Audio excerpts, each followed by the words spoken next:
I'd like to welcome everyone to the conversation where we talk about everything Cowboys.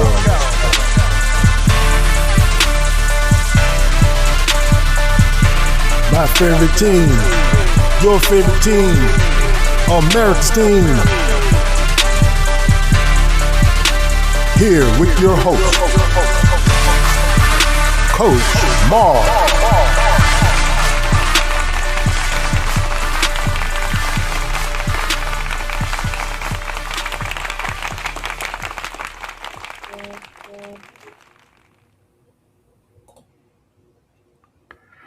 Cowboy Nation, how are you doing today, man? How everybody's doing?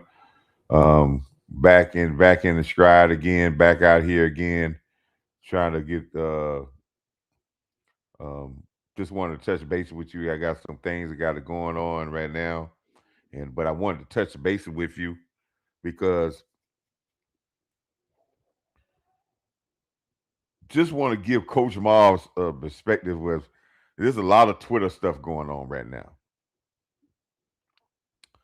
There's a lot of Twitter stuff going on. There's a lot of stuff that's going back and forth that um, there's a lot of seem like angry fans out there that's really hold on one second.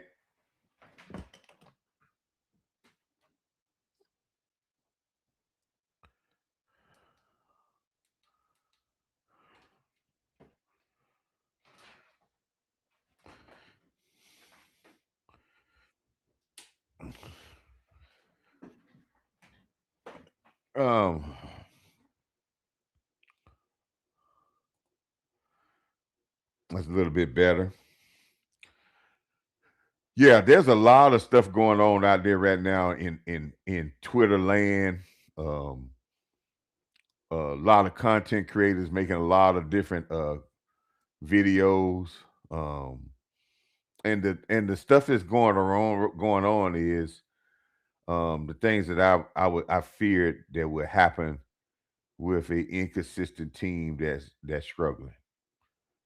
When you got an inconsistent team like we are, and we're struggling in some ways with a 6-6-1 record, um, and with the great expectations of this team and the very eagerness of this team, the fan base wanting this team to get back to their winning ways like they have in this organization, and it's been so long. Anytime we face adversity, we we go into the blame game, and we go into the blame game, and we go into this game of just destroying, our players sometimes, and sometimes we go into this thing about being really overzealous about stuff that we see and saying that may have caused the whole thing. I love the speech that Schottenheimer said right after the game in the locker room.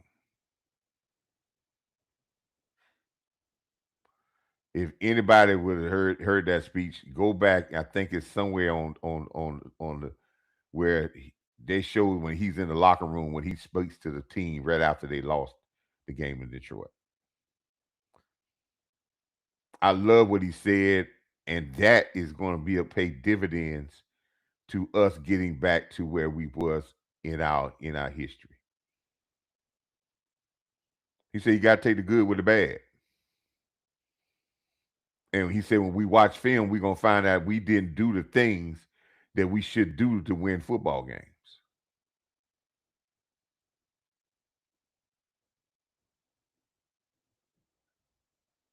And we got to start as a team, as a fan base. Stop trying to find individual blame on certain people. And understand when we take a loss or when we have a win, it's collectively everybody's a part of that.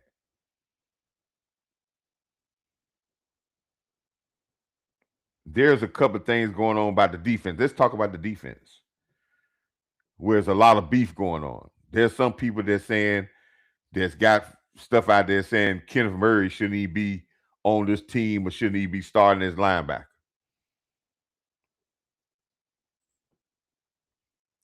Then you got some that's saying, they came back and said, well, Kenneth Murray didn't play that bad. Osa and the defensive line had a horrible game. Then you got some that's saying that poor cornerback play in this game was the biggest cause because they should be playing Trayvon Diggs. And then you got me that probably standing alone that still says that we shouldn't have big plays that we had if we got better safety play, which I think has been horrible all year long.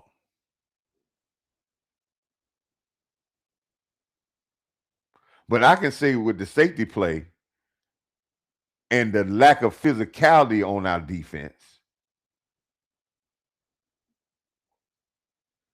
that everybody may have a part of being right in those scenarios.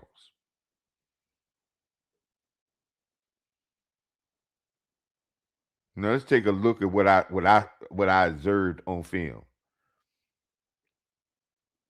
Yes, Murray had some hiccups in space, but I don't think Murray had a that bad of a game, and I don't think our run defense was that bad in run defense because if you look at the run defense, they only had two backs. One had 60 yards, one had 43 yards, and the runs that they had long runs within that. But as of just getting yards all together, no.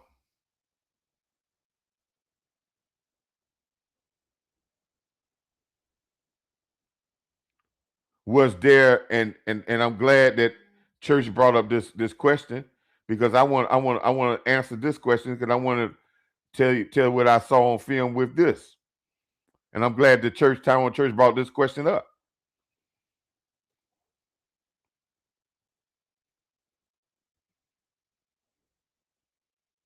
And if you watch when they had Solomon Thompson and Osa out there, and I know a lot of people was talking about, man, how they just getting blowed out of their positions and how they're not into holes. And then I'm trying to figure out why the content creators that said these things, which they were right, but you got to start looking at context. What you say, are we getting caught in slants?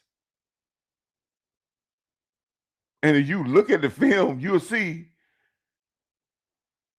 that most of those times, everybody's moving one way at the snap. And I said this in Carolina game. We get in trouble with our defense when we try to start running around blocks.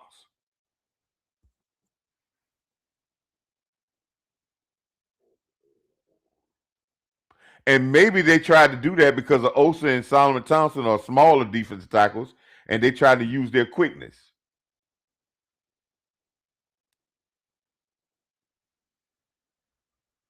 But let me tell you something about when you play in a slot and you're trying to do a lot of slants. It looked like Detroit was already abreast when we were going to do slants with our defensive tackles. Because our slants was based off formation of them. And they put us in a formation where we couldn't go five linemen. And then they knew it was in our base that we were going to do some slants.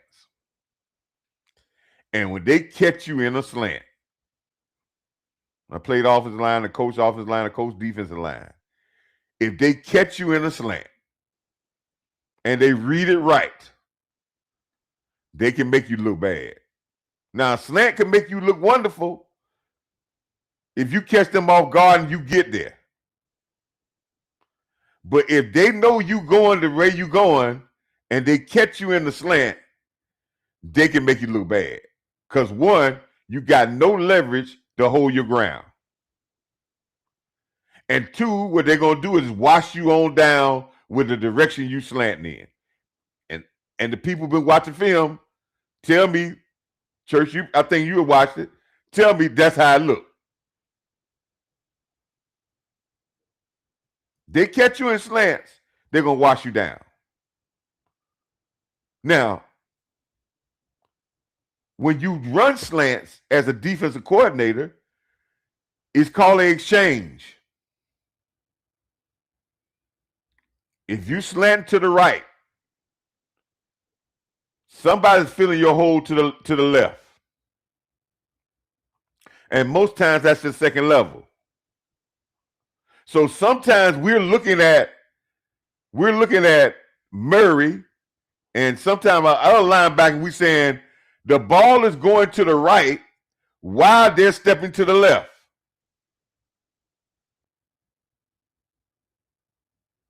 Because that's their job.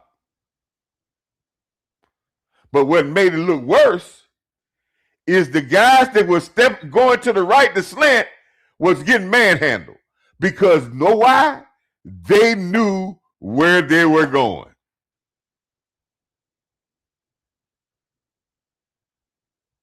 And that's how you get whopped. If you watch the film, very rarely the Osa or Sama Thompson just get washed coming straight ahead. But when they're on the move, and let me tell you again, when you're trying to take half sides and you're trying to go slant, you can get wiped out if that's where if an offensive lineman know that you slanting hard inside or slanting hard outside, they know that they can read that that's where you're going. They can wash you all the way down the line of scrimmage. Why? Because when you are going hard and you're turning, you actually almost turning your body.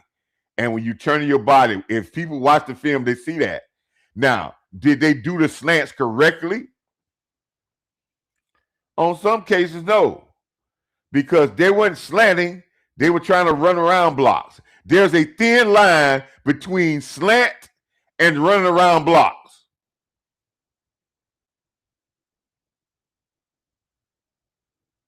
And what I started to see was guys running around blocks. And when you run around blocks, you can get embarrassed, people. When you run around blocks, you can get embarrassed. And what does running around blocks mean? People want to ask, say, well, Coach, what you mean by running around blocks? Guys are trying to get around, instead of going through pressure, we trying to be slick and get around blocks. Now, it looks great if you can do it and you get away with it. It looks great when you get in the backfield and make a tackle in the backfield. Everybody says, oh, man, well, man, God, man, look how great that guy did it. But it's a gamble. And what I see in this defense, in some occasions, we gamble too much. In some occasions, we are not aggressive enough. And all those lead to you getting big plays on you. Because when you gamble and you come up snake eyes, you can get big plays put on you. And the big times that we gambled offensively in our run game, and then you counteract that when we don't have aggressive back end play, and the front half gambles, you get 40, 50-yard runs. When we play it straight, we shut them down. If I had one problem with Osa, is that he allows his quickness to be a hindrance to him sometimes. Because he started to say, if I can get around the block on this time and that time, well, now I'm going to try to continue to do that. And it gets you in trouble. And what we have to do is, I don't just blame Osa. I blame the defensive coordinator somewhat, or the defensive line coach somewhat, because you have to contain that ability of him trying to do those heroic things. What that shows me is your Osa, Solomon Thompson. Sometimes in the game, in the Carolina game, Clark did the same thing. If you watch this game thoroughly, you see Quinn Williams sometimes do this.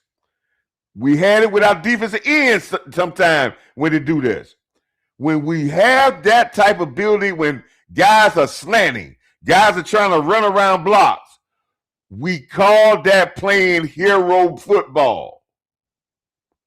And hero football puts you in a bad situation, and it makes everybody look bad. Because when you go back, you're starting to hear people say, we were not in the right fits. Why?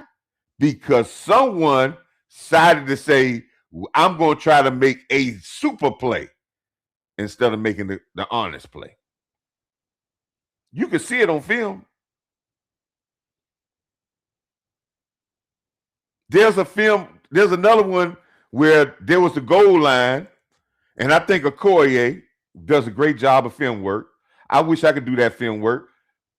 But I'm gonna tell you, and they were talking about this the goal line situation where he said all your linemen got wiped out because they was on the ground.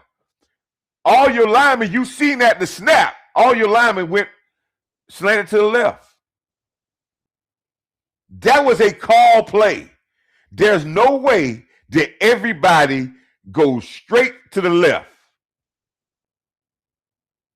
But what did they do? They shut down the left-hand side, even though they was on the ground. You couldn't run that way.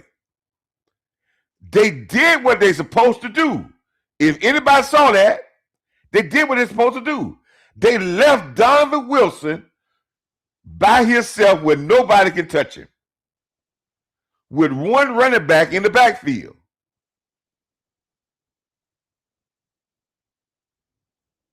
And instead of attacking the play, going straight ahead and attacking the play while he was in the backfield, he waited. He was in the hole and only got an arm on the running back. Missed the tackle totally. You can't have that. Because if you, and I've said this, if anybody been watching our live streams, I have said, anybody been watching my shows, been watching me when I'm talking about this defense, I told you at the beginning, in this attack defense that Matt Eagleflus has put out, you're going to have linemen that's going to try to make confusion. So they're going to be slants. They're going to try to get off the ball fast. They're going to try to get up the field. I have said this over and over again. And if you don't have a back end, linebackers and safeties and corners that can see it, read it, and go get it, you're going to have a problems. Now, anybody been following me, they heard me say that. Because if they're taking chances up front, if the back end waits and do not come forward, the gap between them and the front end is going to be so wide, and now they're going to be tackling in space. The linebackers and the safeties and the corners have to close the space. They can't let guys run wide up there and get up on them, and then they try to tackle them. I've seen so many occasions when that long run, when the guy got to run up the middle. I said this in the live stream. There's anytime a guy runs for 35, 40 yards, that's just not a defensive line fault. That's not a linebacker fault. That's everybody. You had one guy put their hand on the guy. Up the middle.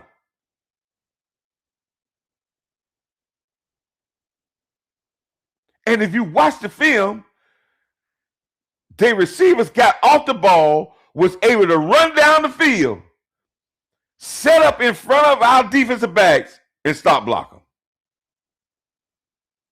And there wasn't no play. This wasn't no. You could read the receivers to tell that they were blocking. Why are we waiting? Nobody wants to answer that question. Everybody wants to talk about who looked bad and how they look bad.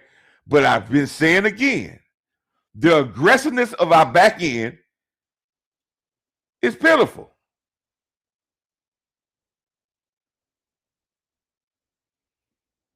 Linebackers help safeties and corners. Safeties help linebackers. Linebackers help safeties. Both of them force and push. The force of the safety forces picking the linebacker. It cuts down the field that a linebacker got to play. Same thing with the safeties. They play hand to hand. But if they're not aggressive, it looks bad.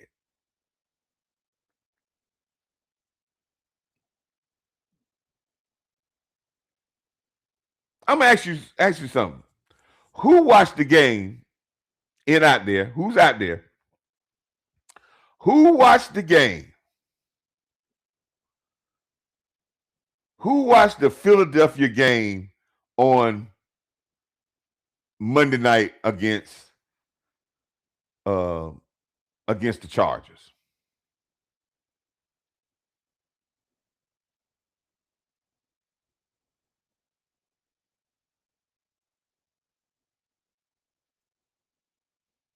Okay.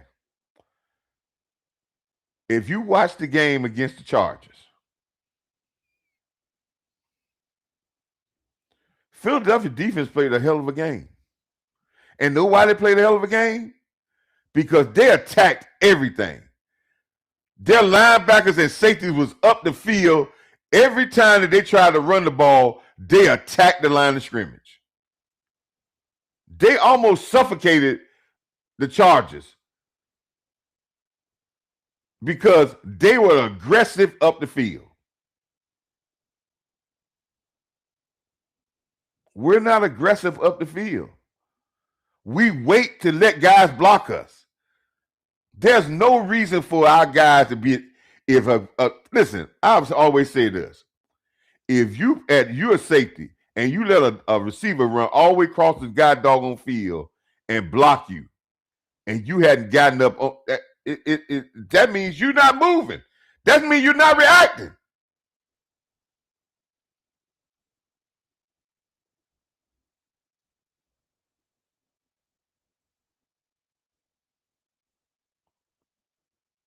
It shows you how our back, and I keep trying to tell people, they want to say all this other stuff. I put it like this. We're not a physical team. I keep trying to tell people, the physicality of your football team is judged by the small people. We're showing we're not a physical team because we can see it on special teams. The same stuff is happening. The guys that making the plays on special team are probably the physical guys, but our defensive backs, our safeties they're becoming what we call power watchers. And what a power watcher is a guy that's waiting to run up on the power when somebody else has made the tackle. They're waiting for somebody else to make the tackle in front of them, and they're not trying to make the tackle. And I don't know why we don't see that. And yes, I'm not saying that Olsen didn't get washed. But I can see on the film that this was a collective, we going right, we going left. And every time that you do that, or in the times that he might have done it himself, anytime you do that gamble, and you turn your body halfway. You didn't see him getting blowed away from the ball up front. You see them half body. And anytime you're trying to play gamble ball, if an offensive lineman catch you gambling and they got the right play call and they catch you gambling, they can make you look embarrassed. They can embarrass you. And that's called hero ball. And it's called undisciplined. And what it's called is not being consistent and doing it the right way. And that's what Schottenheimer was trying to say in his speech after the game. He said, we're going to look at the film and we're going to find out that we've stopped playing hero ball.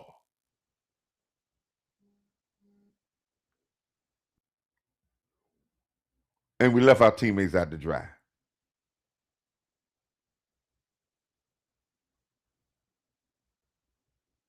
Now that's my address of the defensive line, linebacker, and the safeties play. Let me address the cornerback play. Yeah, Bland is getting some balls caught. And what kills me is this: we think guys don't supposed to get balls caught on.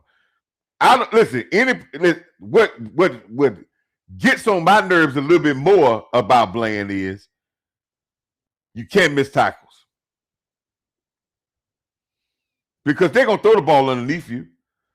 And that play that he got when the guy went down and got that 16 yards and it was beat him over top. And I think he went in the trail position because he had help over top. And then the guy you in the trail position, you let the guy come back. Yes, those are things. Yeah, they mess ups.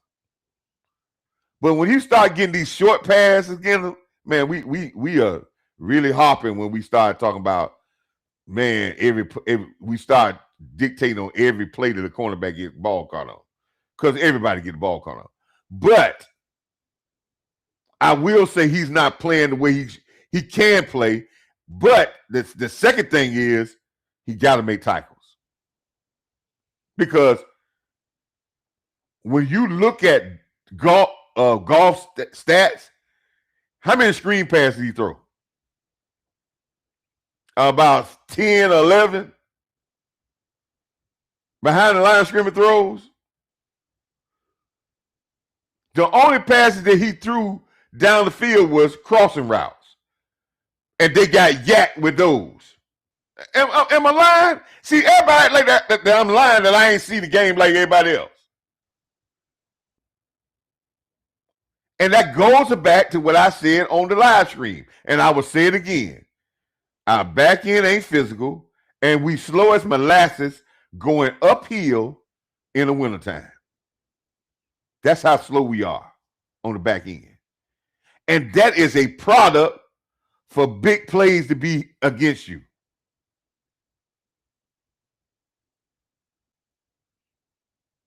Do anybody? I think I need to find that. Hold on, let me see if I can find that.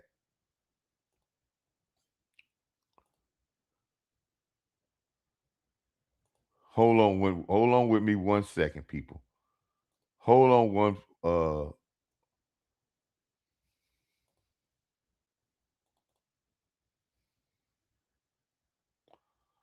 Hold on with me 1 second, people.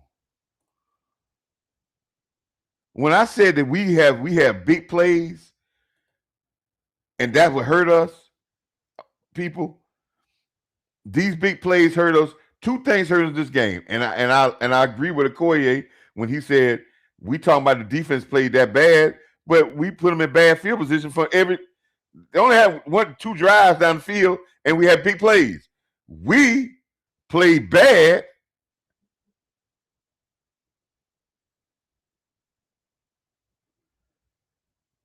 We played bad on special teams, and we put ourselves behind the hole. But I said big plays came back to haunt us like it did in the first half of the season. And listen, let me show you what I said about big plays. People think I said something about big plays, and they say, well, coach don't know what he's talking about. I said there's only 3 reasons that teams give up big plays on a consistent basis. And I'm finna bring up those 3 reasons and tell me if we don't fit those categories.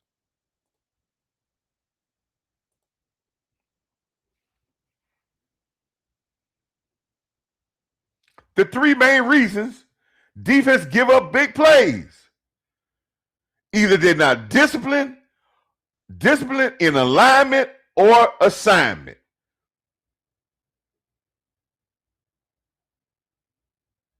What I talked about with the defensive line. Discipline about assignment. If your assignment is to go through a person and you try to hero ball and try to slant, you're not disciplining your assignment. And if your assignment is to go, your defensive line going right and your linebackers coming left and you in the hole and there is nobody to block you and you wait, you're still not doing your assignment. If you don't line up correctly, you're acceptable to have big plays. If you don't do, you're not disciplined in alignment and assignment. Number 2, physicality or effort. You letting guys break tackles. We're not coming up there and enforcing. We're not coming and rally around the ball. We got a guy that's running 40 yards, and we only got one guy to put his hand on him. We letting guys block us in the secondary. You can see it on film.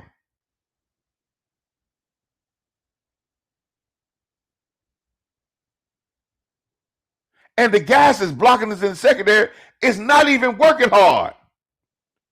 It's right there on the film. If everybody want to talk about film, so either physicality and effort, if you don't bring the physicality to rally around the ball and make the tackle, and the effort to rally around to shut the stuff down so it don't get to be big,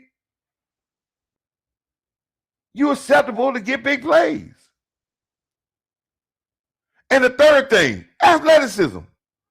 We're slow.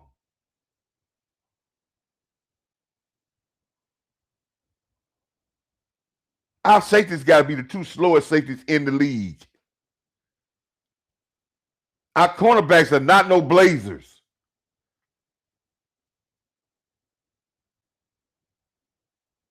We're slow on the back end, people.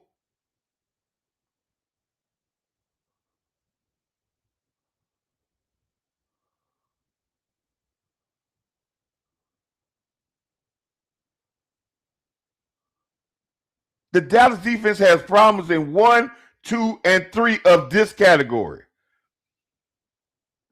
We try to get the alignment and assignment together. The physicality is not going to be fixed. We are not physical on the back end. I don't care who tells you that. And playing Trayvon Diggs, you think that's going to fix that? See, everybody want to play Trayvon and say, and I'm not saying Trayvon is not a good player, but the main problems we got, Trayvon doesn't fix. He don't fix the physicality part.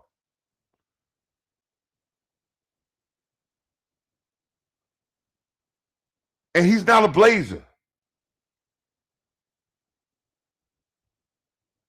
What Trayvon would play better is put him around some safeties that are dogs, and Trayvon would flourish. Put him around safeties that are weak and not attack dogs. He's going to get stressed because guys are going to make him play physical. Deion Sanders always played with hell of a safeties that were crackheads till they can protect.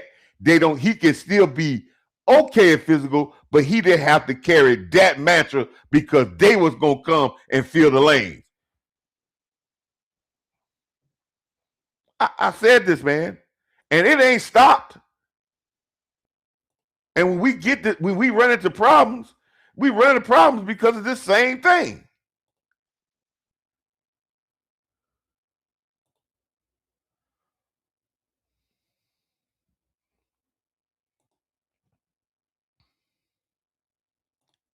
It ain't changed. I told y'all there was the three reasons why we give up big plays, and it reared the same head the other night.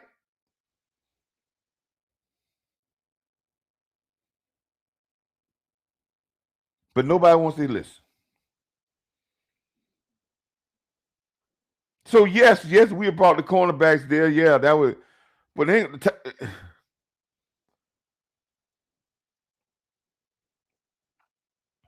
I keep trying to tell you, man, that situation with Diggs was way deeper than just, man. It's deeper than that.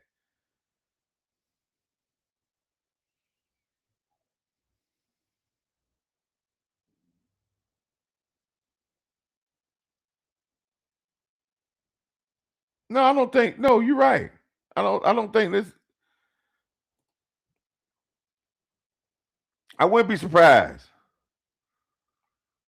No, we gonna clear this here. Let me tell you this, and I'm gonna say this, and this is gonna be frank, and this ain't gonna do. If these guys have been coaching as long as they've been coaching, there ain't no way in the he double hockey sticks that they don't see what I see.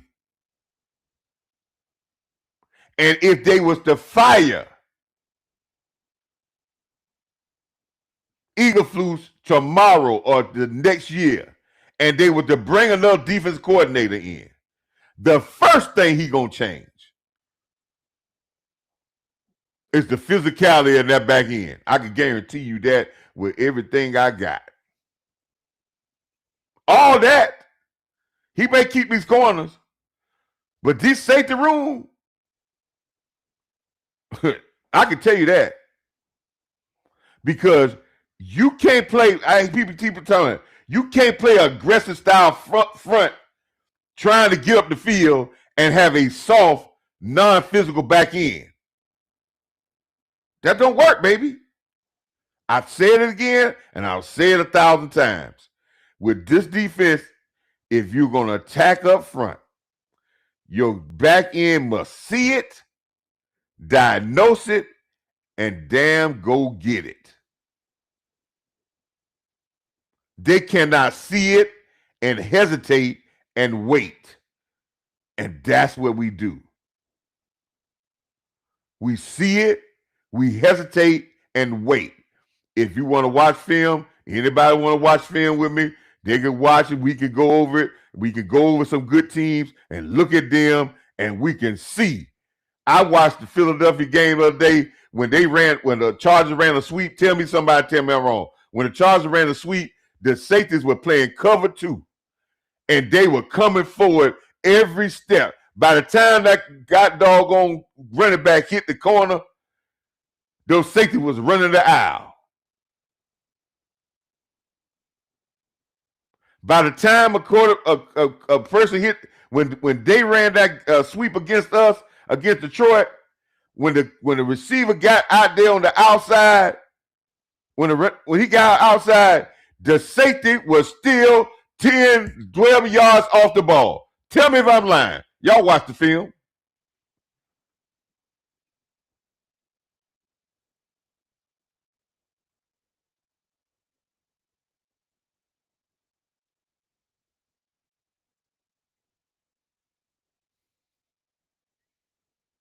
Good safety play cuts down the ground that a linebacker has to cover, and a good linebacker cuts down to the ground that a safety has to cover.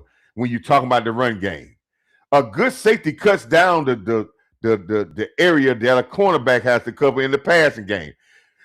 They devalue them, but they are one of the most important parts of a great defense.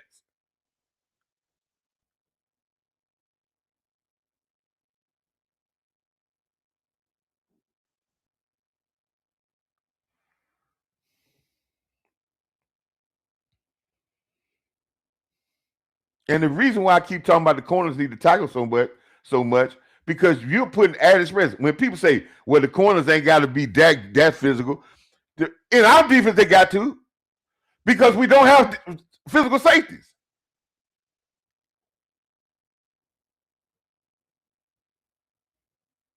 I said this last year. And y'all gonna pick up on some of the stuff I say because it's the truth. When you run an offense, right? When you run an offense, your offense you want defense when you going against a defense. You want to make the defense do players on the defense do things that they're not common. That's not common for them to do because if you do stuff that they're not, if you run plays and make them do stuff that's not common for them to do, most likely you're gonna have success with that play. Let me give you an example of what I'm talking about. You want to run plays where safeties have to cover.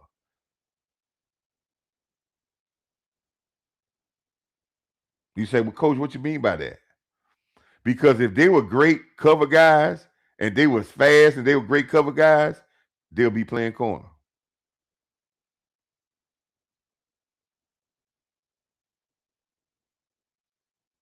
So you make safeties cover and you make cornerbacks tackle.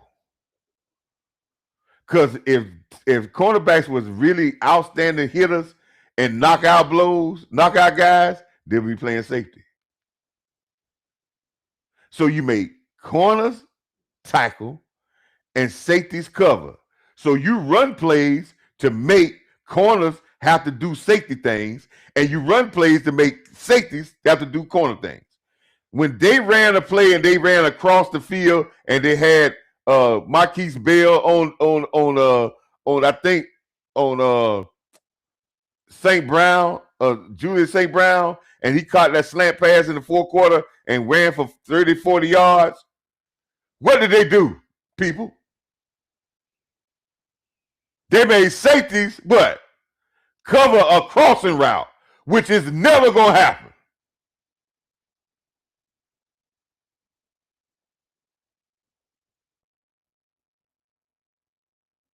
And then they ran sweeps to make the corners what? Tackle. Detroit just took the same game plan Detroit did. This is a game plan that their coach took that he was understaffed, and he went back to common, straight up, disciplined football and said, "I'm going to catch you in your undisciplined self, and I'm going to test your physicality of your defense. And if you don't hold up, we'll be able to control the game. And we're going to be physical enough on the special teams to get really good field position because your little guys will not run it down and trying to bust through the line of scrimmage and make tackles down there." That's why Turpin can't get them because we don't got cleanup blocks. Because we got a bunch of guys that's trying to play it soft. Why are we starting Malik Hooker? Malik Hooker was out 4 games, and the 2 games he been back, he ain't finished the game yet. So why we still running him out there as a starter?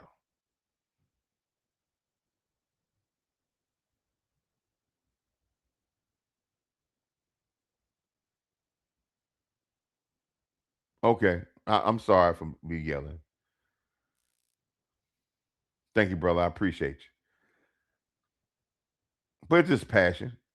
That's how I coach, man. I don't degrade people, but I like to show the passion I have. But I understand when you're talking about, the yelling in your ears. I appreciate that, and I don't take it as a diss. I thank you for the for saying that. But that's what you do. You try to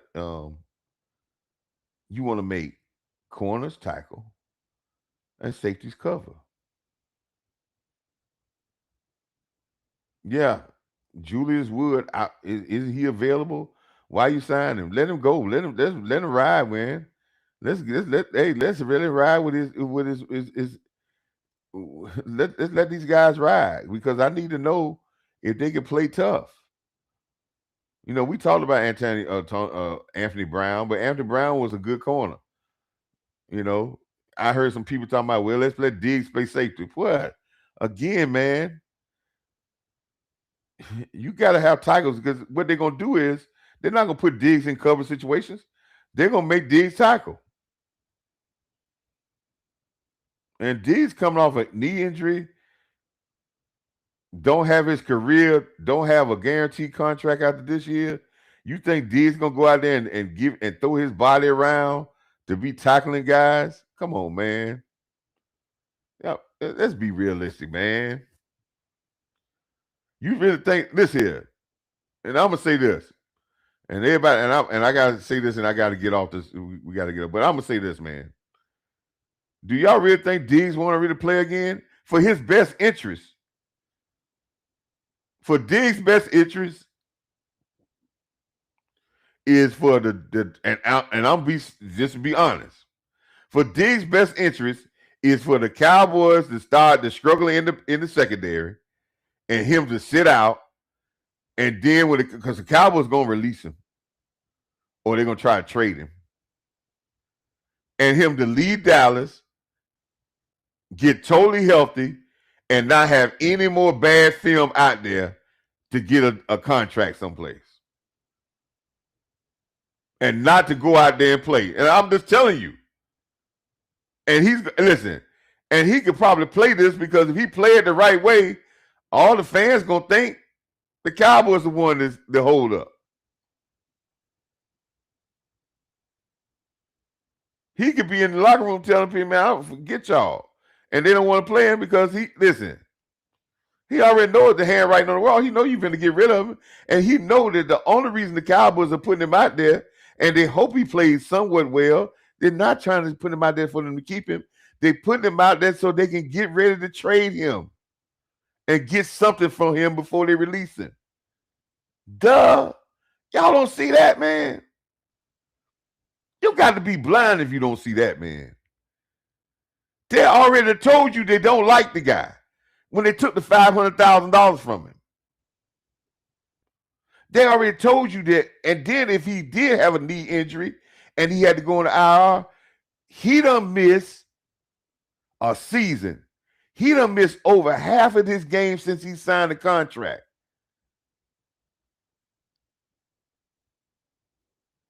People, anybody would cut bait with Diggs. He done missed over half the games.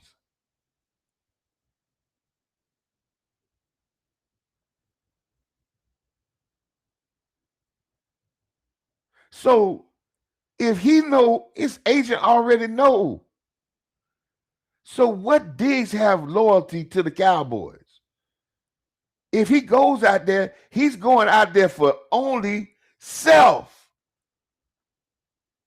And do I blame him? Hell no. So if y'all think I'm saying that in a bad way of Diggs, no. And for your team, you don't put your team in that situation. That's what Schottenheimer's saying.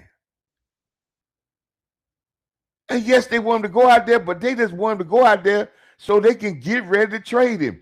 They're cutting bait. You think they're going to pay him $18 million, have an $18 million salary cap hit for a guy that missed half his games and he got a knee injury that we don't know if it'll last a whole season? Come on, man. Let's be honest, man. Let's get out of that feelings thing and talk about. Let's look at reality. And if you like Diggs, like you say you like Diggs, you will understand that Diggs' career is not in Dallas from now on. He has run his 7-year course in Dallas. And if you really being honest, you'll understand that it's for his best interest not to go back out there and get a touchdown thrown on him or to miss a tackle because he maybe not totally healthy or he's rusty. Because guess what? His next employer is going to use that against him. Let the tape that you got from the first 5 of the year, let that roll. Put it on the Dallas Cowboys that they holding you out. Make it seem like it's the Cowboys holding you out. Let them go ahead and cut you and you get another deal and try to build your career and go ahead and ball out. That is the smartest thing. Listen here. it does not benefit Diggs. See, we got this selfish thing and talking about how it's going to benefit us as a team. And let me tell you something. If I was Diggs, let me be honest with you. If I was Diggs, I wouldn't give a damn about the Cowboys. You'd have paying me all my guaranteed money. My guaranteed money about to end. We at the last bit of my $9 million. You done took $500,000 of that. You ain't talked to my agent not one time about no extension. I already see the handwriting on the wall. My cap here is $18 million. You ain't gonna give me no money because you know my injury history. You know that this I don't even know if this is gonna last forever. You know I'm about to be gone. You don't care about me. So you think I'm gonna go out there and try to play team ball? Because if I go out there and I get one touchdown call against me, or I don't look good, that they're gonna hold that against me. My next employer gonna hold that against me. So the best thing for Diggs is to get healthy, go practice, talk a good game, act like he can't get it together. So and so, they keep holding him out. They keep holding him out. The Cowboys don't do well in the secondary. Everybody keeps talking about Diggs, and they keep holding out. And then Diggs get cut and go get another contract with somebody else because they think he's still at the top level. And if he is, fine. But it ain't going to be in Dallas. He knows that. The Cowboys knows that. It's just y'all don't know that. Because y'all live in this make-believe, but this is business. And for business, it's not good enough for him to go out there and put out bad film. Because the risk of him putting out bad film than him putting out great film is too big of a risk when he's rusty. And he might not be totally healthy.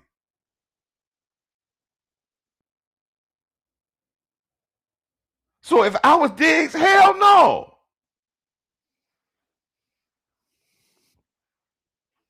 But y'all think, yeah, go out there and do it.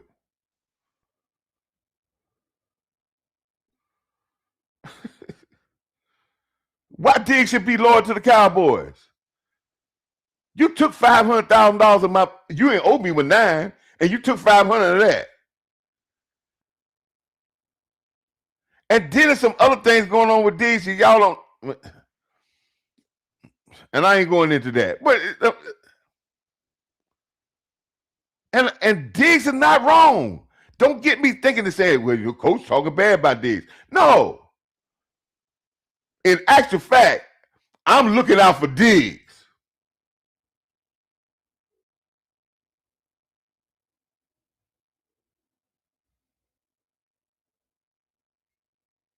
Because you go out there and let me tell you something. They're going to sully your name if you get anything caught against you.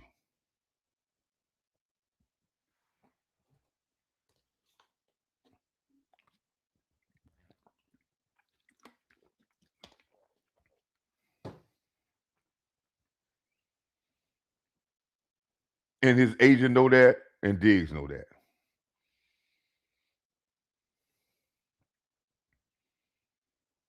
That's where the conflict coming in. They trying to figure out if Diggs really want to play because, listen, man, I understand what they would have to figure that out too. Because if I was looking at it as a coach, I'd be like, man, what benefit? We already know they done made the decision. The decision already made, baby. And this decision should be made for y'all too. We paying $18 million for a guy. And listen, man, and this now when I say this, everybody gonna think I'm ripping Diggs.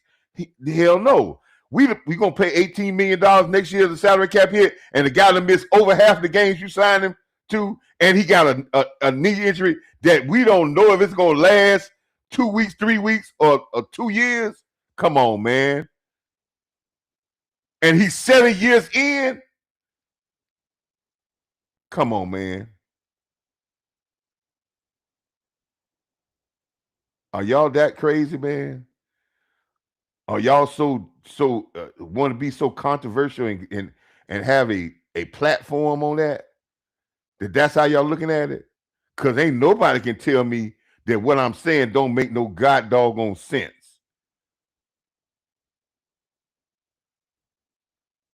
And nobody can tell me if they was in Diggs' shoes and they're looking for their future, that he wouldn't go back out there and, man, let them look at the film early on in the season and hope that's good, and I'll roll with that if I was Diggs. And I'll blame the whole thing on the Cowboys, saying, well, I wanted to play, but they wouldn't let me play.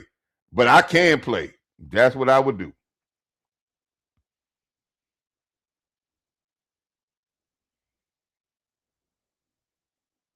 Because if I go out there and play well, they ain't gonna do me trade me.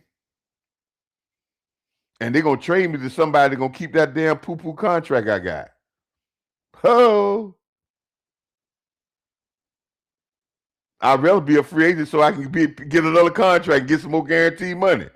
See what I'm talking about, man? Just think, man. Y'all gotta think, man. Y'all gotta think, man. Y'all gotta have more sense than that, man. Get out of this rose colored thing about so and so. It's to Diggs' benefit.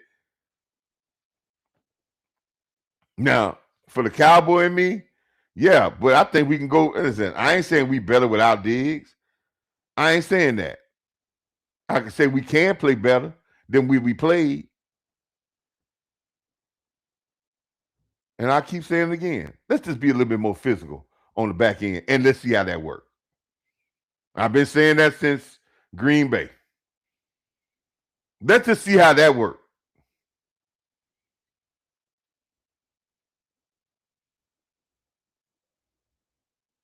But I know, one thing I know with football, that if you ain't got no physicality, you can't change in mid-season. You either is or you ain't.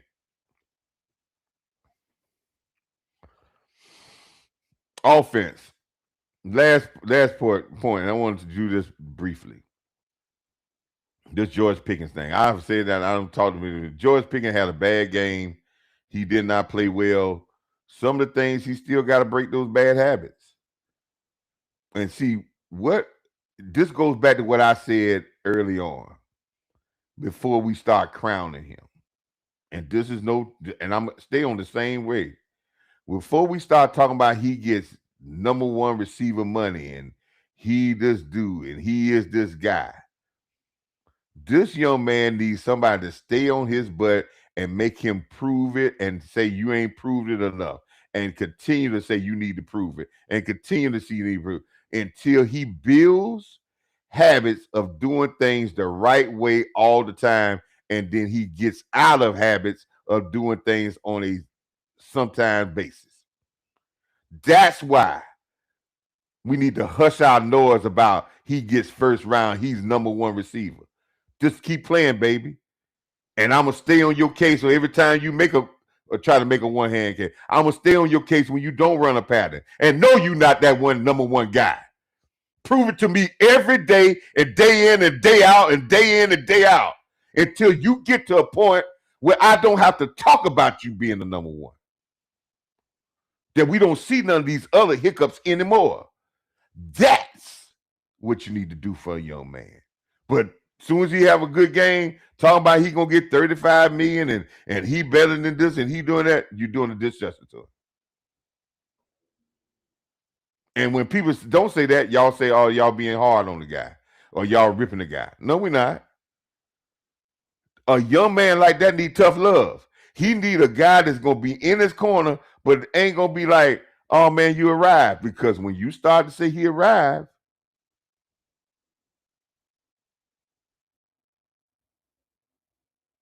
when you start to say he arrived, I done seen these guys, I done coached these guys.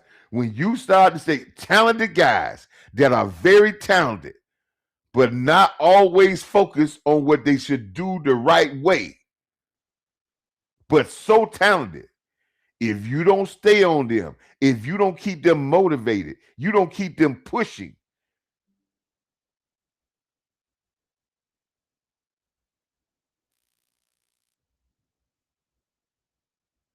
it'll come back on you. And I'm not saying George Pickens had bad or he's horrible. No. Be on his case. let him respond, but understand that. Because it takes more than just 3 or 4 games for you to say you're a number one wide receiver. Let me say that again. When everybody don't remember this though. Everybody gonna say I'm lying when I say this. I remember CD Lamb, and I remember being on the watch parties. Now everybody won't gonna say no, they ain't do this. But I remember game after game, he used to be balling out and had great numbers. And every week, be like people were still asking the question: is he a number one? Is CD Lamb a number one? Almost for a whole year. Didn't y'all? And I remember that. George Pickens had 4 or 5 good games. We talking about he number one.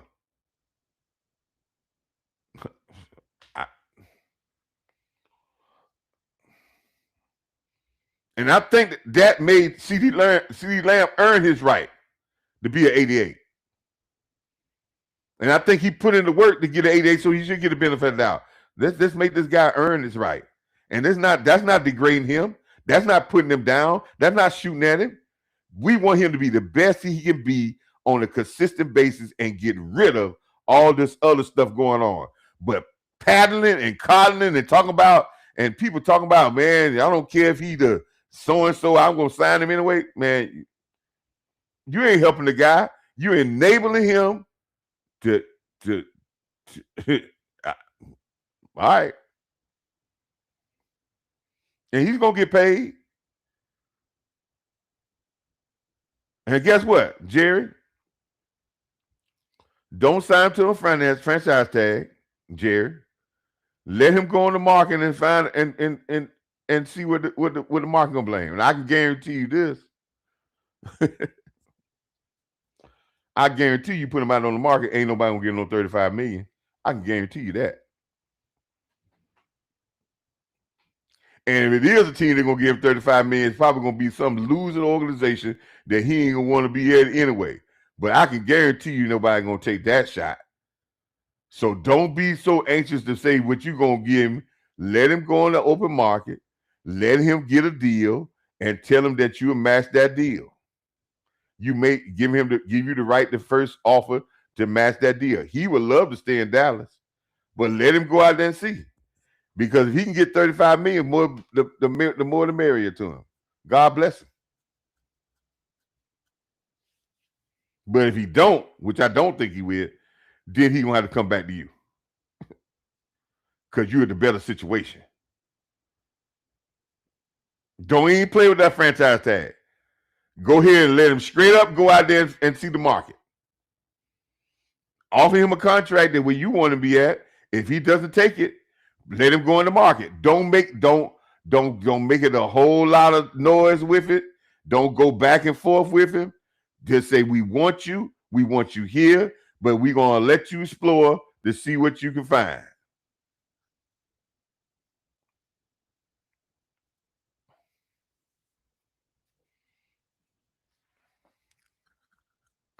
And that's the best way to work that out.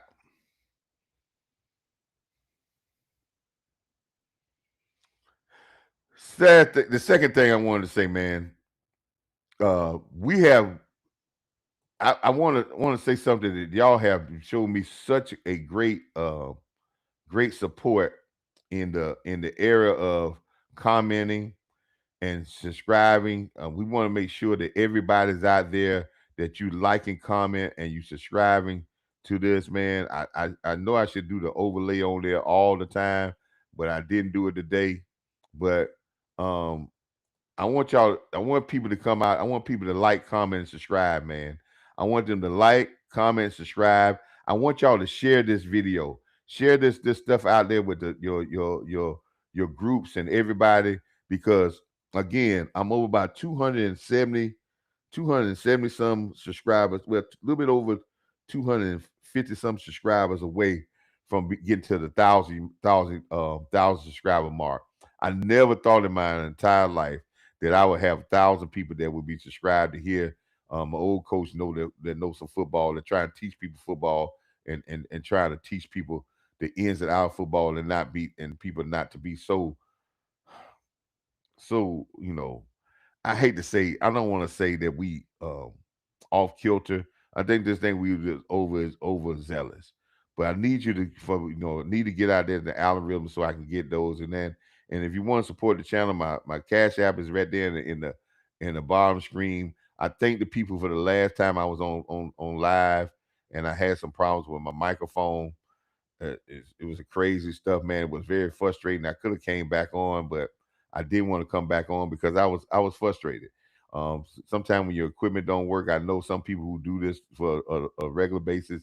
They know now. They know Coach Marv know when you go through and you're trying to build a plane in the air and the stuff don't work and you don't have your equipment to work in the way it's supposed to be. But again, if you support the channel, we're gonna do everything we can try to do in this Christmas time to try to get this upgraded. I know we hadn't talked much about the Minnesota Vikings. I will be coming back on probably on Saturday or maybe tomorrow on Saturday when we're going to talk about the Minnesota Vikings and we're going to talk about how we need to be physical to beat the Minnesota Vikings.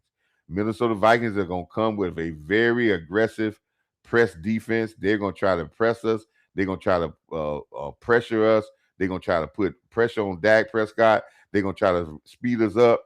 But we got to be able to slow them down by really, when they making those guys come, we got to meet force with force, and we got to get some big plays in the run game and in the passing game. And then with our offense, we got to play it straight up, man.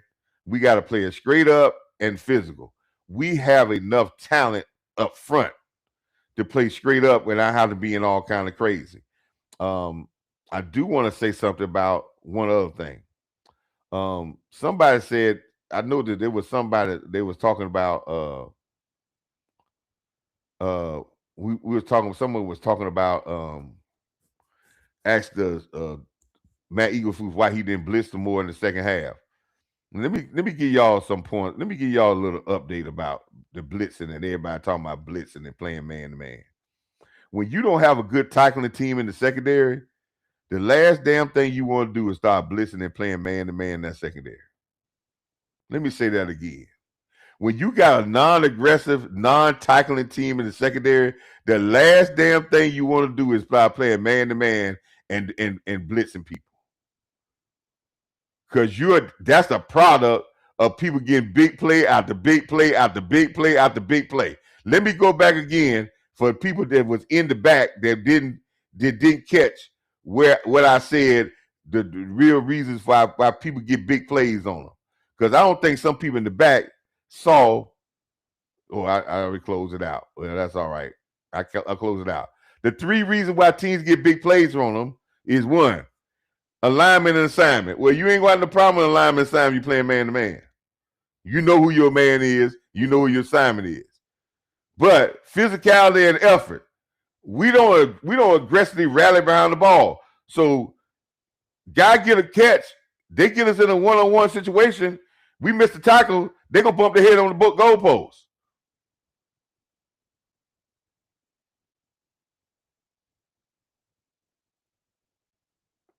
And athleticism, we are slow on the back end. So y'all talking about playing man to man with a defense that's slow. Y'all act like y'all got athletes, blazers.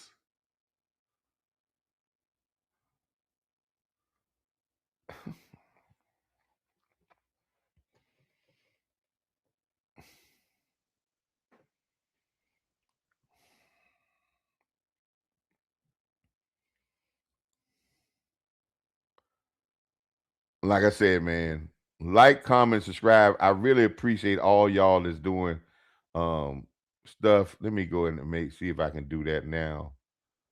I'll do it when I get um when I'm on YouTube. I'll make some when I go on YouTube live next time. Every time I go on YouTube live, people they always have some of this crazy stuff happen. That's when my mic goes down, my camera goes down. It's all when I go on YouTube. When I go on Riverside on my platform, I usually get a video all the way out. But when I go on YouTube live, man, there's always somebody. When I go on YouTube live the next time, I'm gonna start setting up some moderators. I'm gonna start setting up some super chats. Again, we're gonna start putting out some shirts. and I don't know if that's going to be around the first of the year. Um, Defense is a weapon, and and it may not go for this year because we don't have our defense is definitely not a weapon. But we're going to try to sponsor something that says defense is a weapon, and that's going to be our push for next year. Because if we look at the NFL right now, the defensive teams are dominating. And I said that defense is I think defense is more important than offense because defense can do more for to win a game. Defense can score and stop people. Offense can't do that. It can do one thing, but defense can change field positions. It can score and it can stop people. And we're gonna stop. Defense is a weapon, and we're gonna put out the Coach Marv shirts, and we're gonna talk about we're gonna put out some of the sayings that we have said, and we're gonna not only sell shirts, and then we're gonna make sure that some of the stuff that we're gonna have.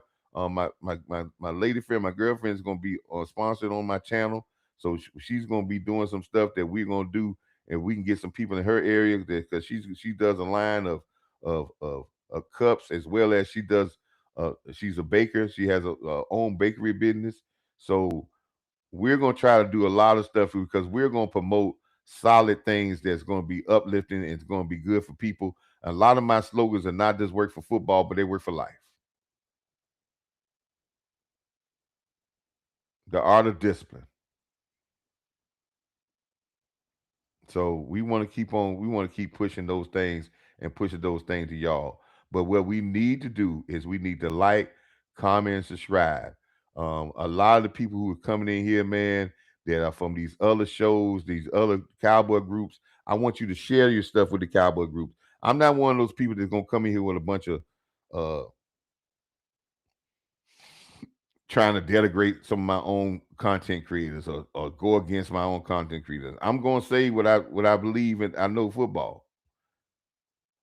And if they want to sit down and look at it with me, we could do that. I'm not gonna be denigrating because I understand that everybody who's saying stuff, most time they're saying out stuff out of emotion, and then a lot of the stuff they're saying out because they're so eager for the Cowboys to win.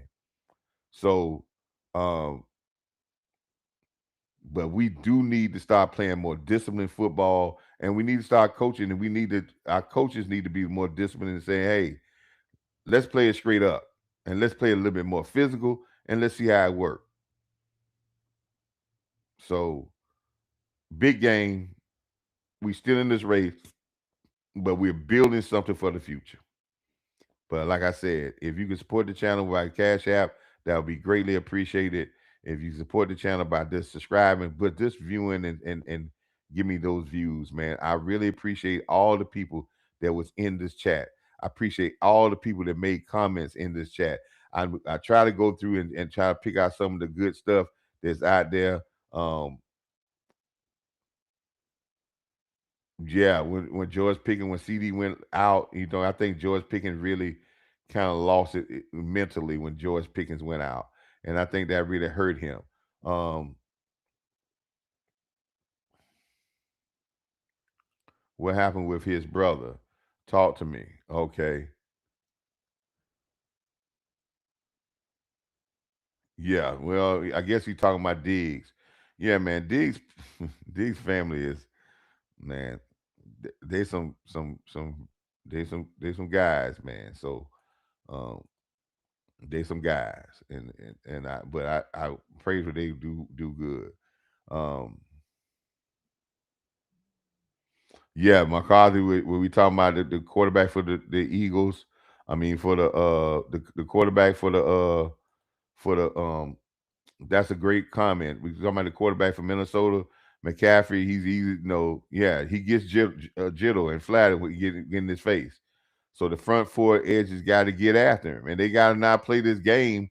We just got to give after him, and we just got to pull up tight, and we can play the zone with our eyes on the ball. See, I think a lot of people get upset when you talking about their eyes on the ball and they playing zone behind the defense line getting up the field. But we got one problem. We got our eyes on the ball, but we're slow reacting and we slow. So playing the zone for us is not as good as a team that got speed and quickness. And then playing man to man is not good because we don't tackle as well. So we six one way and half a dozen another. That's why I say having an aggressive safeties that are dogs could make this whole defense a whole lot better. But great comment. And you're right about that comment. That is a true statement. We got to get after him. The more we get after him, the better off we're going to be making him jittery. Yeah. Yeah. So um guy got to stay healthy. Man, I appreciate all your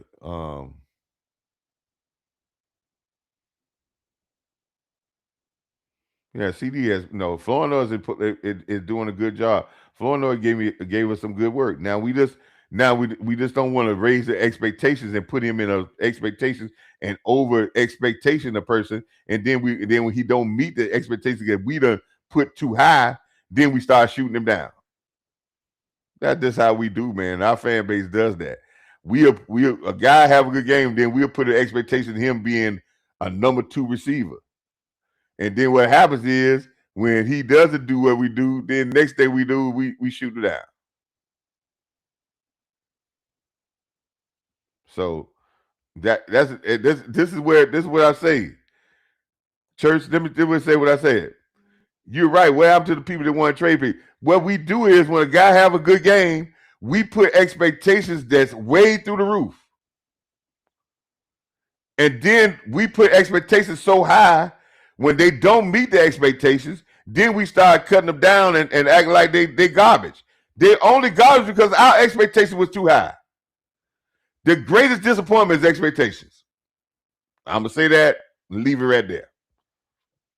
You put expectations on stuff, you're bound to be disappointed because what's going to happen is your expectations are going to keep going higher and higher until it can't reach it. And when it doesn't reach the expectations, guess what you're going to say? It's a failure. No, your expectation was too high.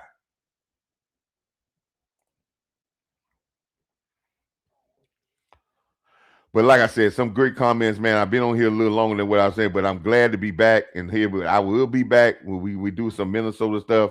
But thank y'all for supporting the brother. I really appreciate it. Go out there, like I said, like, comment, and subscribe. Share this video and tell people, come on and start joining Coach Marv Real Talk. Go back into my playlist and look at that stuff because it's still true today. We're gonna try to make some shorts out of this, but set realistic goals, not expectations. And my baby said this, and it's the truth. Set realistic goals, not expectations. Do y'all understand what that is? Set realistic goals for a player. Say, man, let him play good. I hope he can get to 45 catches. I hope he can get to 1,000 yards. When he makes it good, let him have another good game. Set realistic goals for players, not over-zooming expectations. Then if they don't meet the goals, they can still work hard to get to the goals. But when you put expectations out there, there's no limit to expectation. It doesn't have no limit. It just gets higher and higher and bigger until the point where they can't meet them no more. Thank you, darling. Appreciate your comment. But until the end, thank you again for being there with me. Thank you for talking with me. Thank you for hanging out with old Coach Marv. Until next time, as I always leave this with, coaches, players, Cowboys, send this out to some of these Cowboys because I want them to hear this last statement. Get your mind on your work. 4 games left. Get your mind on your work. Peace.